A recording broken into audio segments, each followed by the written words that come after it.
আপনি চিন্তা করেন না যে আমরা ওসি সাহেব আসছে, আমাদের কৃষি অফিসার আসছে, লোকের জমি নিয়ে করি খাই মা।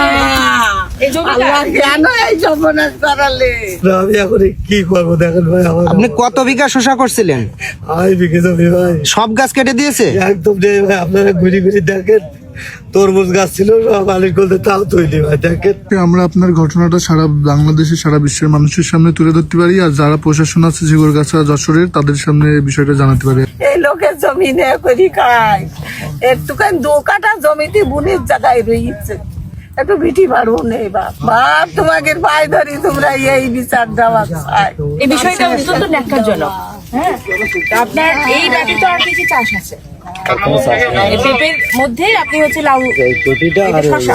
আমার গাছগুলো দেখো নি মা, এটা সন্তান মানুষ করেছে। না, যে পেঁপে বাগানটা আছে, এটাও আল্লাহর রহমতে অনেক ভালো একটা সুষম হবে আপনাদের জন্য, ওনার জন্য। আর পরবর্তীতে আবার চেষ্টা করবে। আমার বাবাকে দিয়েছি। আচ্ছা শোনেন, আপনার মানে হতাশ হবেন না। উনি কোথায়? উনি ওনার নাম কি? মোহর আলী। মোহর আলী, আপনি হতাশ হবেন না। হ্যাঁ, আর হচ্ছে হিংসা করবেন না কারোর সাথে। যা হয়েছে সেটা প্রশাসনিক ব্যবস্থা গ্রহণ করা হবে।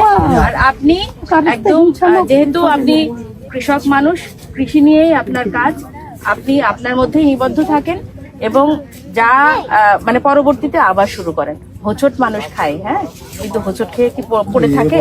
হোঁচট খেয়ে পড়ে থাকে না। আমি চাচ্ছি শুধু এই যে কাজটা সে করি চাই, আর দিনে আমার সেই বিচারটা আমার। আচ্ছা ঠিক আছে, এই জন্যই তো আমরা এসেছি। এই যে ওসি সাহেব এমনি এমনি এসেছে, ওসি সাহেব কিন্তু এমনি এমনি আসে নাই। কৃষি অফিসার এসেছে, সমাজসেবা অফিসার এসেছে, সবাই এসেছে। হ্যাঁ, এটা 10 দিন পরে থেকে আপনার ক্ষীরার দাম উঠানো যেত, কি ক্ষতি করে দিয়ে গেছে। এই রমজান উপলক্ষে 1 কেজি ক্ষীরার দাম 100 থেকে 150 টাকা কেজি হয়। তদন্ত করে যে দোষী তাকে আমরা ব্যবস্থা গ্রহণ করব। আর এখন উপজেলা প্রশাসনের পক্ষ থেকে, আমাদের সমাজ কল্যাণ পরিষদ থেকে আমরা আপনাকে খুব বেশি দিতে পারবো না, জাস্ট কম্পেনসেশন হিসেবে এই যে 10,000 টাকা আপনার। আমি তো নাও আসতে পারতাম, তাই না? আপনাদের ডেকে আনতে পাঠাতে পারতাম না, কিন্তু এটা আমি তো এমনিতেও বলতে পারতাম যে ওসি সাহেব ব্যবস্থা নেন। কেন আসছি? রাস্তায় গাড়িকে আসে কেন আসছি? কারণ এই এরকম যেন পুনরাবৃত্তি না হয়। ঠিক আছে, এই যে আমরা সবাই এসেছি আপনাদের এই সমব্যথী হওয়ার জন্য। হ্যাঁ, আর এইটা মানে যেটা করেছে এটা অত্যন্ত মানে অমানবিক কার্যক্রম, কোনো মানুষ এটা করতে পারে না। মানে একটা ঘর ধরাই দিলেই অত কষ্ট লাগে না। এই ফসলে এর পিছনে 2-1 দিন আছে করলে আছে, এই ফলটা হয় না।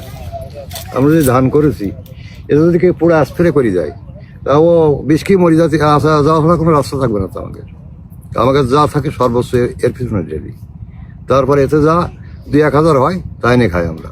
এই দেখেন অবস্থা আমার, এই ভোট করি ভাই, আমার যা করে দিতেছে ভাই রে, আমি তো কথা বলতে পারছি। যদি আমার বাড়ি মিল দিত তাও আমি বেঁচে যেতাম।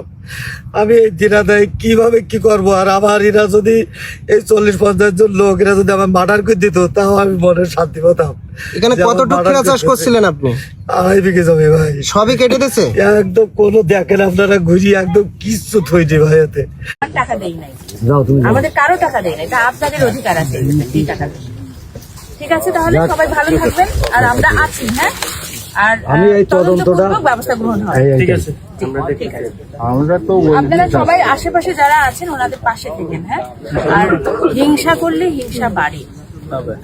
আর এইগুলা পরবর্তীতে আপনারা নিজেরা কিছু করবেন না, আমরা আছি। হ্যাঁ, প্রশাসন আছে। কোনো এই গ্রামে এই গেলেতে এতগুলো লোক আছে, আমি ওই সাইডে চলে যাচ্ছি। কোনো লোক যদি বলতে পারে কারো ঘাড়ে লাঠি মারি, কারো ঘাড়ে লাঠি মারবেন না, এবং একটু এই ভোট করি, এই এই এই খেলাটা আমার। ঠিক আছে, তার মানে দেখি যে এই ছাড়া এর কোনো পুঁজি নেই, এটা যদি ধ্বংস করে